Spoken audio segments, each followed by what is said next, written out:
Quarterly test score ಈಗಾಗಲೇ ಬಂದಿರತ್ತೆ, ಒಂದು ಸ್ವಲ್ಪ ಟೆನ್ಷನ್ ಜಾಸ್ತಿ ಆಗಿರುತ್ತೆ. ಜೊತೆಗೆ am I going to write NEET, ಈ ಮಾರ್ಕ್ಸ್ನ ಜೊತೆ ನಾನು ನೀಟ್ ಎಕ್ಸಾಮ್ ಕೊಡಬೇಕಾ ಅನ್ನೋವಂಥ ಸೆಲ್ಫ್ ಡೌಟ್ ಭಾಳಷ್ಟು ಜನಕ್ಕೆ ಖಂಡಿತವಾಗ್ಲೂ ಬಂದಿರತ್ತೆ. ನಿಮಗೆ ಆ ಡೌಟ್ ಇದ್ದರೆ ಈ ಕೂಡಲೇ ಎಸ್ ಅಂತ ಹೇಳಿ ಕಾಮೆಂಟ್ ಮಾಡಿ, ನೋಡೋಣ ಎಷ್ಟು ಜನ ಅದೇ ದೋಣಿಯಲ್ಲಿ ಸಾಕ್ತಿದ್ದೀರಿ ಅಂತ. ಆದರೆ ಈ ವಿಡಿಯೋ ಕೊನೆಯಲ್ಲಿ ಐ ಅಶ್ಯೂರ್ ಯು, ಇಲ್ಲ I will B highly motivated, ನಾನು ಇವತ್ತಿಂದ ನನ್ನ ನೀಟ್ ಪ್ರಿಪ್ರೇಷನನ್ನು ಶುರು ಮಾಡ್ತೀನಿ ಅಂತ ಅಂದ್ಕೊಳ್ಳೋ ಮಕ್ಕಳ ಸಂಖ್ಯೆ ಸಿಕ್ಕಾಪಟ್ಟೆ ಜಾಸ್ತಿ ಆಗಿರುತ್ತೆ. ಅದು ನನ್ನ ಜವಾಬ್ದಾರಿ. ಸೊ ಆ ಸೆಲ್ಫ್ ಡೌಟಿಂದ ಟುವರ್ಡ್ಸ್ ದ ಸಕ್ಸಸ್ ನಾನಿವತ್ತು ನಿಮ್ಮನ್ನು ಈ ವಿಡಿಯೋದರ ಮೂಲಕ ಕರ್ಕೊಂಡು ಹೋಗ್ತೀನಿ. ಯಾರು ಅಂತ ಯೋಚನೆ ಮಾಡ್ತೀರಾ? ನಾನು ನಿಮ್ಮ ವರ್ಷ ಮ್ಯಾಮ್, PUC 8 ಪರೀಕ್ಷೆ ಸೈನ್ಸ್ ಯೂಟ್ಯೂಬ್ ಚಾನಲ್ಗೆ ಸ್ವಾಗತ ಮಕ್ಕಳೇ.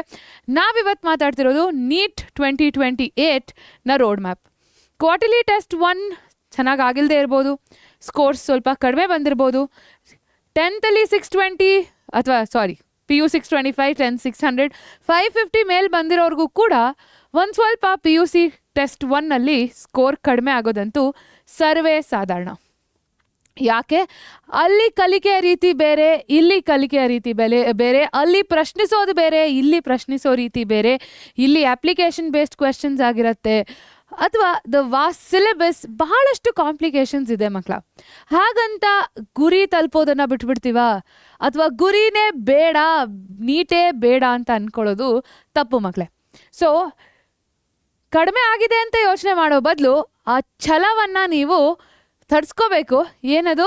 ನಾನು ನೀಟ್ 2028ಅಲ್ಲಿ ಒಳ್ಳೆ ರ್ಯಾಂಕನ್ನು ಪಡ್ಕೊಳ್ತೀನಿ, ಈಗ ಮಾಡಿರೋವಂಥ ಮಿಸ್ಟೇಕ್ಸನ್ನು ನಾನು ಕರೆಕ್ಟ್ ಮಾಡ್ಕೋತೀನಿ, ಹಾಗೆ ನನ್ನ ನೀಟ್ ಜರ್ನಿಯನ್ನು ನಾನು ಇವತ್ತಿಂದ ಶುರು ಮಾಡ್ತೀನಿ ಅನ್ನೋ ಮೈಂಡ್ಸೆಟ್ ಇದ್ದರೆ ಮಾತ್ರ ಈ ವಿಡಿಯೋನ ಮುಂದೆ ನೋಡಿ.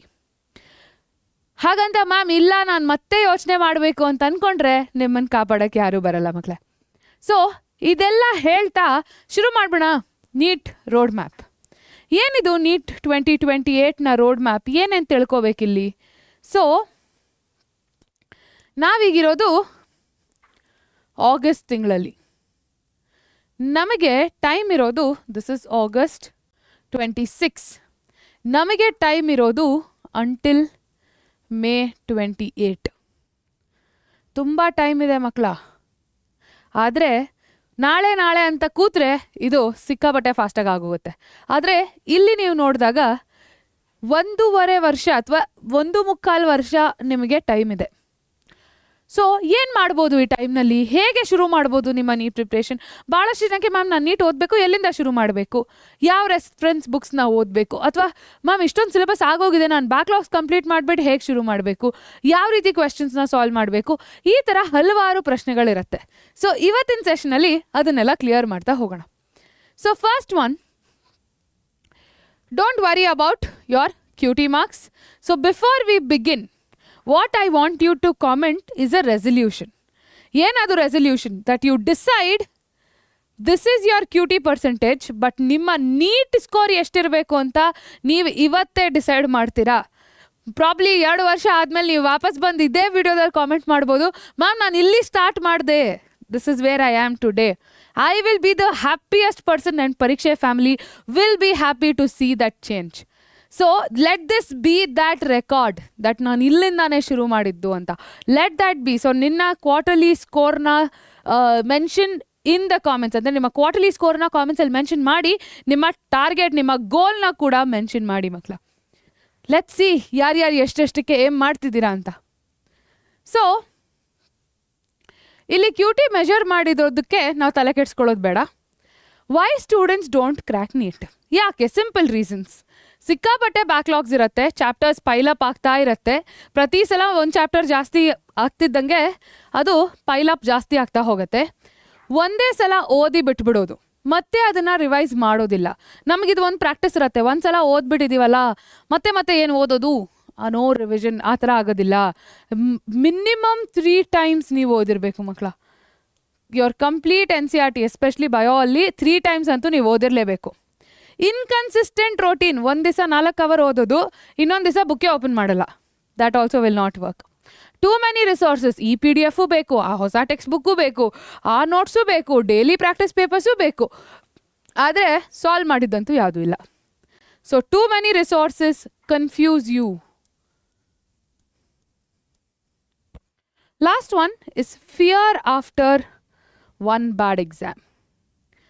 ಕ್ವಾರ್ಟರ್ಲಿ ಟೆಸ್ಟ್ ಆಗೋಯ್ತಾ, ಓಕೆ ಮಾರ್ಕ್ಸ್ ಹಿಂಗೆ ಕಡಿಮೆ ಆಗೋಯ್ತು, ಮತ್ತು ಮಿಡ್ ಟರ್ಮ್ ಅಷ್ಟರಲ್ಲಿ ಡಿಮೋಟಿವೇಟ್ ಆಗಿಬಿಟ್ಟು ಓದ್ದಿರ ಇರೋದು.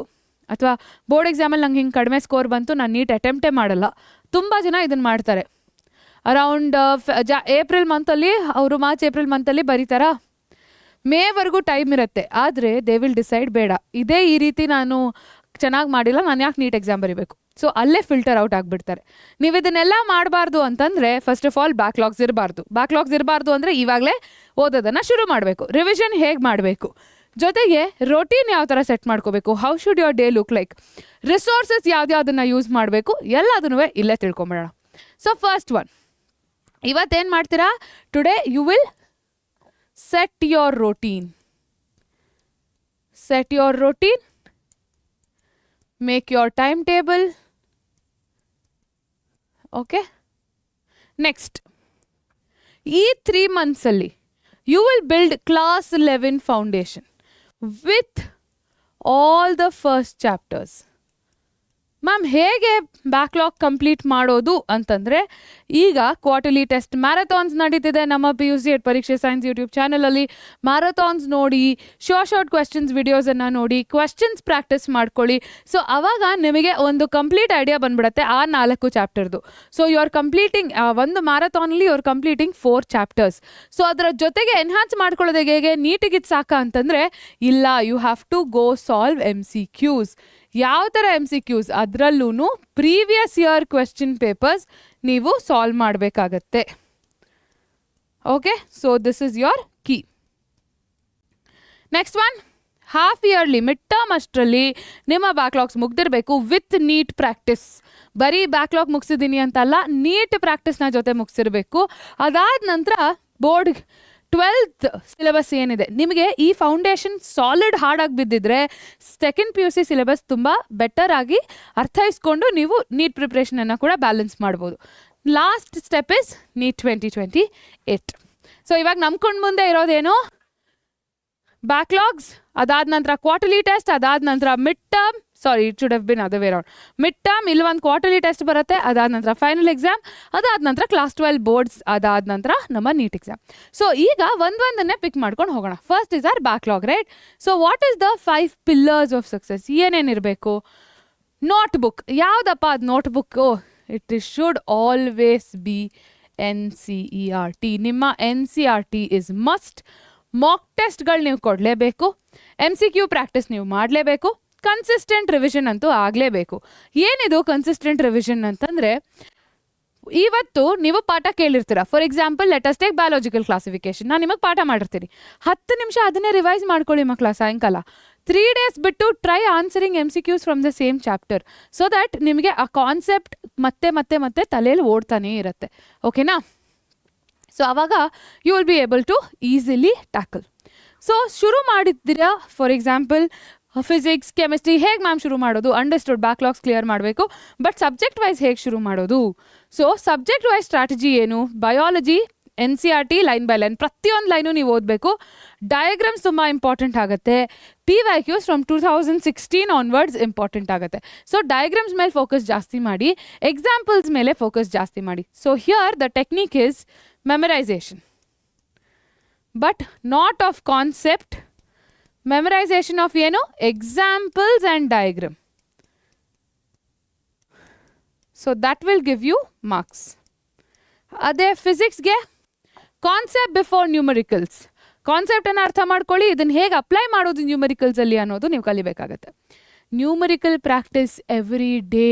ಫಾರ್ಮುಲಾ ಗೊತ್ತು, ಇದನ್ನು ಅಪ್ಲೈ ಎಲ್ಲಿ ಮಾಡಬೇಕು ಅಂತ ಗೊತ್ತು, ಬಟ್ ಯಾವ ಥರ ಕ್ವೆಶ್ಚನ್ಸ್ ಬರುತ್ತೆ ಅಂತಲೇ ಗೊತ್ತಿಲ್ಲ ಅಂತಂದರೆ that is where you are going to lose marks. So where you are going to practice this numericals is very very important. ಕೆಮಿಸ್ಟ್ರಿಯಲ್ಲಿ ಥಿಯರಿ, ಆರ್ಗ್ಯಾನಿಕ್ ಕೆಮಿಸ್ಟ್ರಿ ಭಾಳಷ್ಟು ಜನಕ್ಕೆ ಕಷ್ಟ ಆಗುತ್ತೆ. So prepare a reaction chart. Okay, so ಒಂದು reaction ಚಾರ್ಟನ್ನು ಮಾಡಿಕೊಂಡು keep seeing it very frequently, so that ನಿಮಗೆ ಈಸಿಯಾಗಿ ಅದು ನೆನಪಿಟ್ಕೊಳ್ಳೋಕ್ಕಾಗತ್ತೆ. So reaction chart is very very important. Third one is minimum 10 MCQs. So ಇದನ್ನು ನೀವು ಈಗಲಿಂದಾನೇ ಒಂದು ಪ್ರಾಕ್ಟೀಸ್ ಆಗಿ ಇಟ್ಕೊಳ್ಳಿ. Daily 50 MCQs for per chapter. Okay 50 MCQs is ತುಂಬ ಆಯ್ತಲ್ಲ, ಒಂದು ಸ್ವಲ್ಪ ನೆಗೋಷಿಯೇಟ್ ಮಾಡೋಣ. Let's come down to 25 MCQs. ಬಯೋಗಾದರೆ ಇದನ್ನು ನೀವು ಈಸಿಯಾಗಿ ಸಾಲ್ವ್ ಮಾಡಿಬಿಡ್ತೀರಾ ಡೈಲಿ, ಬಟ್ ಫಿಸಿಕ್ಸ್ ಕೆಮಿಸ್ಟ್ರಿಗೂ ಸಹ ನೀವು ಪ್ರಾಕ್ಟೀಸ್ ಮಾಡಿಕೊಳ್ಳೇಬೇಕು. ಸ್ವಲ್ಪ ಟೈಮ್ ಜಾಸ್ತಿ ತೊಗೊಳುತ್ತೆ, but still it is worth the effort. So 25 MCQ ಪ್ರತಿದಿನ, ಅಂದರೆ 75 MCQ ನೀವು ಪ್ರತಿದಿನ ಸಾಲ್ವ್ ಮಾಡಲೇಬೇಕು. ಓಕೆ, ಅದನ್ನು ನೀವು ಇನ್ಕ್ರೀಸ್ ಮಾಡ್ತಾ ಹೋಗಬೇಕು. ಈ ತಿಂಗಳು if you see that 75 MCQs are, ಸುಮ್ಮನೆ ಹೇಳೋದಲ್ಲ ಮ್ಯಾಮ್ ನಾನು 1000 ಪ್ರಶ್ನೆ ಸಾಲ್ವ್ ಮಾಡಬೇಕು, 1000 ಕ್ವೆಶನ್ಸು, ಬೇಡ ಮಕ್ಕಳೇ.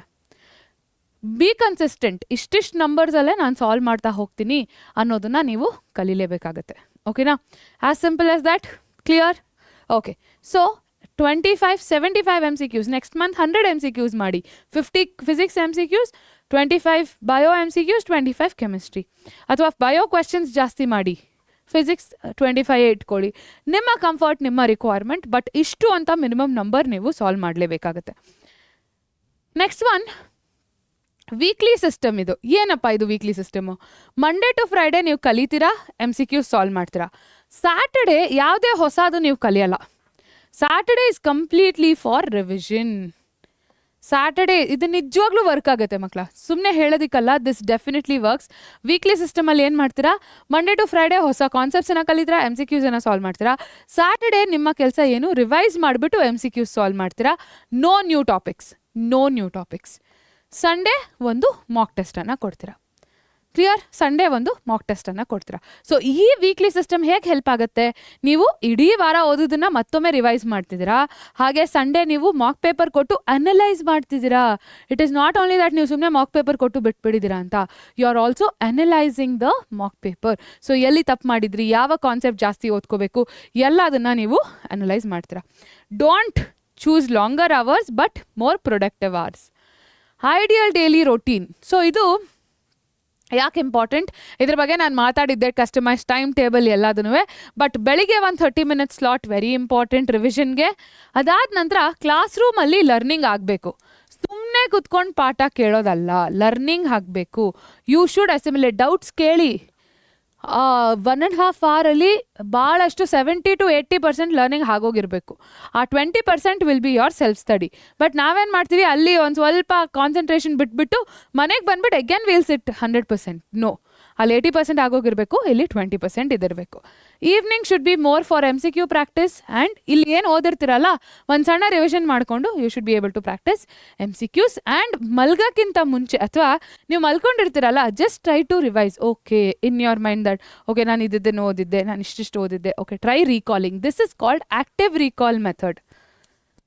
ಈ active recall is proven to be a very successful method. ತುಂಬ ಸಕ್ಸಸ್ಫುಲ್ ಆಗಿರುವಂಥ ಮೆಥಡ್ ಇದು. ಏನದು, ನಿದ್ದೆ ಮಾಡ್ತಾ you are able to recall. So this is how your ideal day should be. Okay, so mistakes that kill your rank. Simple, ನಾನು ಇವಾಗ ಏನೇನೆಲ್ಲ ಹೇಳಿದ್ದೆ ಅದನ್ನು ಮಾಡದೇ ಇದ್ದರೆ ಡೆಫಿನೆಟ್ಲಿ ನಿಮ್ಮ ರ್ಯಾಂಕು ಸಿಕ್ಕಾಪಟ್ಟೆ ಜಾಸ್ತಿ ಆಗಿಬಿಡುತ್ತೆ. ಏನದು NCERT ಇಗ್ನೋರ್ ಮಾಡೋದು, ಸುಮ್ಮನೆ ಲೆಕ್ಚರ್ಸ್ ನೋಡ್ತಾ ಇರೋದು, ಅದಕ್ಕೆ ಲರ್ನಿಂಗೇ ನಡೆಯಲ್ಲ ಅಲ್ಲಿ. ಬರೀ ಲೆಕ್ಚರ್ಸ್ ನೋಡ್ತಾ ಇರೋದು, ರಿವಿಷನ್ ಮಾಡದೇ ಇರೋದು, MCQs ಪ್ರಾಕ್ಟೀಸ್ ಮಾಡದೇ ಇರೋದು. ಕೊನೆಯದಾಗಿ comparing yourself to others. ಬೇರೆಯವರು ಈಗ ಗ್ರಾಸ್ಪಿಂಗ್ ಪವರ್ ಒಂದೊಂದು ಮಗುಗೆ ಒಂದೊಂದು ರೀತಿ ಇರುತ್ತೆ ಮಕ್ಕಳ. For you your competition should be your yesterday score. ನೆನ್ನೆ ನಾನು 75 MCQ ಅಲ್ಲಿ 50 ಮಾರ್ಕ್ ಬಂತು ಅಥವಾ 40 ಮಾರ್ಕ್ ಬಂತು, ನಾಳೆ ನನಗೆ 55 ಬಂತಾ, that should be your target. It's not that ಅವ್ನು ಯಾರೋ 100 ಕ್ವೆಶನ್ ಸಾಲ್ವ್ ಮಾಡ್ತಾನೆ, ಈ ಟಾಪರ್ 1000 ಕ್ವೆಶನ್ ಸಾಲ್ವ್ ಮಾಡ್ತಾರೆ, ಅವ್ರು 100 hour ಓದ್ತಿದ್ರು. No, it is how you are able to study, how it is tailored to your requirement. ನಿಮಗೋಸ್ಕರ ನಿಮಗೆ ಹೇಗೆ ಅರ್ಥ ಆಗುತ್ತೋ ಆ ಥರ ಓದ್ಕೊಳ್ಳೋದು ನಿಮ್ಮ ಸ್ಟೈಲ್ ಆಗಿರಬೇಕು. ನೀವು ಅದನ್ನು ಆಲ್ರೆಡಿ ಈಗಾಗಲೇ ಅರ್ಥ ಮಾಡ್ಕೋಬೇಕಿತ್ತು. ಬಟ್ ಈಗ it's never to late. Sit down for a month, experiment ಮಾಡಿ. ನಾನು ಬೆಳಿಗ್ಗೆ ಓದೋದಾ, ಸಂಜೆ ಓದೋದಾ, ನಾನು ಹಿಂಗೆ ಬ್ಯಾಲೆನ್ಸ್ ಮಾಡ್ಬೋದಾ, ಎಲ್ಲದನ್ನೂ ನೀವು ಟ್ರೈ ಮಾಡಿ ದ ಬೆಸ್ಟ್ ಪಾಸಿಬಲ್ ಟೈಮ್ ಟೇಬಲನ್ನು ನೀವು ಮಾಡ್ಕೊಳ್ಬೋದು. ಹೇಗೆ ಮಾಡ್ಕೊಳ್ಬೋದು ಅಂತ ಕೂಡ ನಾನು ವಿಡಿಯೋದಲ್ಲಿ ಹೇಳಿದ್ದೀನಿ. ಆ ವಿಡಿಯೋ ಬೇಕು ಅಂತಂದರೆ ಡಿಸ್ಕ್ರಿಪ್ಷನಲ್ಲಿದೆ, ಚೆಕ್ ಮಾಡೋದು ಮರಿಬೇಡಿ. ಓಕೆನಾ? So this is about the mistakes. ಕೊನೆಯದಾಗಿ, ತುಂಬ ನಾನು ತಲೆ ತಿನ್ನಲ್ಲ, ಒನ್ ಪ್ರಾಮಿಸ್.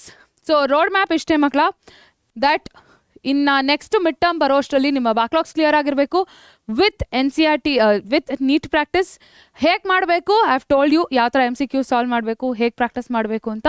ಮಿಡ್ ಟರ್ಮ್ ಆದ ನಂತರ we should be highly focused for the foundation, proper foundation. ಅಂದರೆ ಪ್ರತಿ ಚಾಪ್ಟರ್ ಆದ ತಕ್ಷಣ ನಾನು MCQ ಸಾಲ್ವ್ ಮಾಡಬೇಕು ನೀಟ್ ಲೆವೆಲ್ದು. ಅದಾದ ನಂತರ ಕಾನ್ಸೆಪ್ಷುಯಲ್ ಅಂಡರ್ಸ್ಟ್ಯಾಂಡಿಂಗ್ ಆಗಿದೆಯಾ ಇಲ್ವಾ ಅಂತ ಚೆಕ್ ಮಾಡ್ಕೊಂಡು ನಂತರ ನಾನು ಅದನ್ನು ಮಲ್ಟಿಪಲ್ ಟೈಮ್ಸ್ ರಿವೈಸ್ ಮಾಡ್ಕೋಬೇಕು.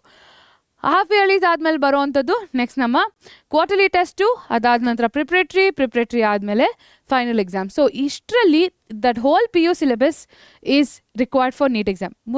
ಮೊದಲಿನ ಥರ ಅಲ್ಲ, PU1 ಮುಗಿಸ್ಬಿಟ್ಟು PU2 ಹೋದರೆ PU1 ಮರ್ತೋದ್ರೂ ತೊಂದರೆ ಇಲ್ಲ ಅಂತ. That also will be asked in the competitive exams. So make sure you revise the PU1 completely. ಅಂದರೆ ನೆಕ್ಸ್ಟ್ ಇಯರ್ ನಾನು ಬಂದು ಮಾರ್ಚಲ್ಲಿ ಏನಾದರೂ ಕ್ವೆಶ್ಚನ್ ಕೇಳಿದಾಗ ಹೌ ಇಸ್ ದ ಬೇಸಿಕ್, ಅಂದರೆ ನಿಮ್ಮ ಫೌಂಡೇಶನ್ ಹೇಗಿದೆ ಅಂತ ನಾನು ಏನೇ ಪ್ರಶ್ನೆಗಳು ಕೇಳಿದ್ರು you should be in a position to answer them.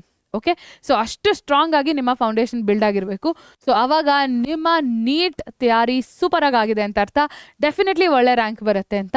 So please make sure every single day 1% better ಆಗೋದಕ್ಕೆ 2 ಕ್ವೆಶ್ಚನ್ ಜಾಸ್ತಿ ಮಾಡ್ತಾ ಹೋಗಿ ಅಥವಾ 20 ನಿಮಿಷ ಜಾಸ್ತಿ ಓದ್ತಾ ಹೋಗಿ.